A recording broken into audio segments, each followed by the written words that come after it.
Praise the lord. ఈ సాయంకాలపు వేళ దేవుడు నీకు ఇస్తున్న వాగ్దానము యెషయా గ్రంథము 30వ అధ్యాయము 19వ వచనం. సియోనులో యెరూషలేములోనే ఒక జనము కాపురముండును. జనమా, నీవిక నే మాత్రము కన్నీళ్లు విడువవు. ఆయన నీ మొర్ర విని నిశ్చయముగా నిన్ను కరుణించును. ఆయన నీ మాట వినగానే నీకు ఉత్తరమిచ్చును.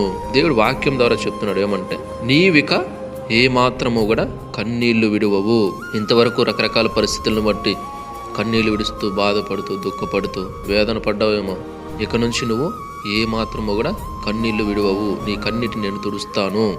నీ మొర్ర నిశ్చయంగా నేను విని నిన్ను కరుణిస్తాను అని చెప్తున్నాడు. అలాగే నీ మాట వినగానే నేను వెంటనే నీకు ఉత్తరం ఇస్తానని చెప్తున్నాడు. కాబట్టి నువ్వు ఎలాంటి పరిస్థితుల్లో ఉన్నా పర్లేదు, కానీ దేవునికి మొర్రపెట్టు, ప్రార్థించు, ప్రవ్వా అని ఆయన పాదాలు పట్టుకో. ఖచ్చితంగా ఆయన నీ మాట వినగానే నీకు ఉత్తరం ఇస్తాడు. Praise the lord.